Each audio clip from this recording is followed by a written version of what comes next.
1914, 95% des montres vendues dans le monde sont des montres de poche. Celle-ci, au cadran d'une lisibilité exemplaire, fait partie du pactage réglementaire du capitaine Alfred Dreyfus à son entrée à l'école de guerre en 1892. Des montres de poche dont le fond, gravé ou estampé, sert de médaille souvenir, presque d'affiche. 1914, la Suisse mobilise. Dans les tranchées, les soldats commencent la guerre avec des montres comme celle-ci. Notre avenir sur les mers d'un côté, Deutschland über alles de l'autre. En face, on porte volontiers l'effigie du grand-duc Nicolas, allié de la France.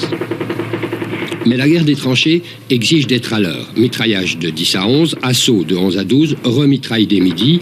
Il faut regarder sa montre pour ne pas être pris sous le feu de son propre camp. Vous avez déjà essayé, couché dans la boue, paquetage sur le dos, prêt à tirer, de sortir votre montre de poche ?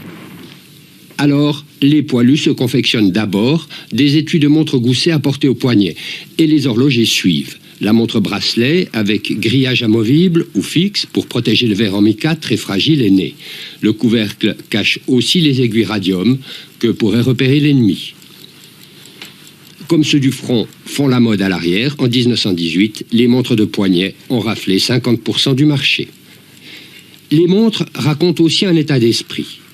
1914, les généraux français se voient à Berlin en 6 mois avec leurs alliés.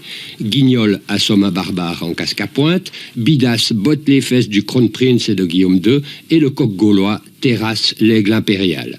La France gagnera avec son canon de 75. 1916, la guerre s'installe, les poilus popotent, rêvent de médailles et comptent les jours.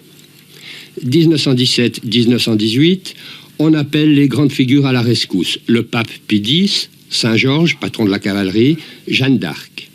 Et l'allégorie de la paix a remplacé le canon de 75. Les horlogers suisses, qui ont vendu leur montre aux deux camps, avec un égal bonheur, proposent alors la montre réveil militaire.